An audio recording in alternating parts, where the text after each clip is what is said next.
আসসালামু আলাইকুম রহমতুল্লাহ। প্রিয় দর্শক, পবিত্র রমজান মাস আমাদের দোরগোড়ায়। এই রমজান মাসে আমাদের উপর রোজা ফরজ করা হয়েছে। পবিত্র কোরআনের সূরা বাকারার 183 নম্বর আয়াতে আল্লাহ বলেন, ইয়া আইয়ুহাল্লাযীনা আমানু কুতিবা আলাইকুমুস সিয়ামু কামা কুতিবা আলাল্লাযীনা মিন ক্বাবলিকুম লাআল্লাকুম তাত্তাকুন। অর্থাৎ, হে ঈমানদারগণ, তোমাদের উপর রোজা ফরজ করা হয়েছে যেভাবে তোমাদের পূর্ববর্তীদের উপর ফরজ করা হয়েছিল, যেন তোমরা তাকওয়া অর্জন করতে পারো।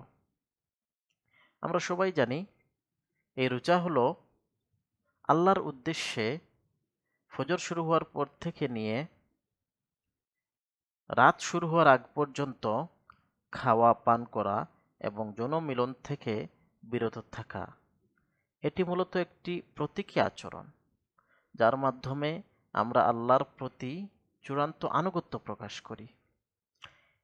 একটি নির্দিষ্ট সময়ের জন্য প্রবৃত্তির বড় বড় তিনটি চাহিদাকে বিসর্জন দিয়ে আমরা বুঝাই, হে আল্লাহ, আপনার হুকুম, হুকুম যে কোনো অবস্থায় আসুক না কেন এবং আমাদের তাতে যত কষ্টই হোক না কেন, আপনার সেই হুকুম পালন করতে আমরা সর্বদা প্রস্তুত।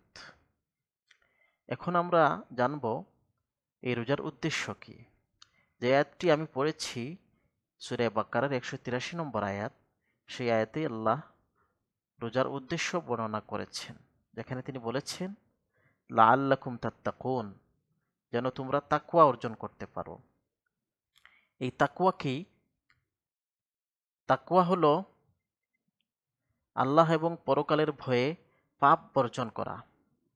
রোজার মাধ্যমে এই তাকওয়া কিভাবে অর্জিত হয়?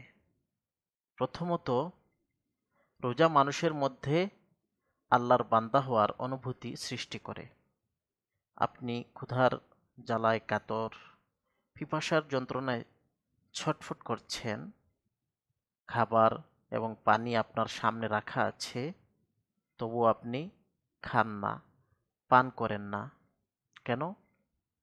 কারণ আপনি যে আল্লাহর বান্দা, আপনি মন চাইলে যা তা করতে পারেন না, বরং আপনাকে আল্লাহর হুকুম পালন করতে হবে। এই অনুভূতিটা আপনার মধ্যে কাজ করে।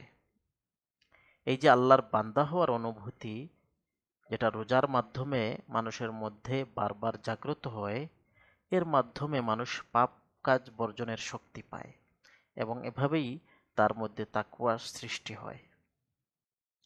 দ্বিতীয়ত, রোজা মানুষের মধ্যে পরকালের ভয় সৃষ্টি করে।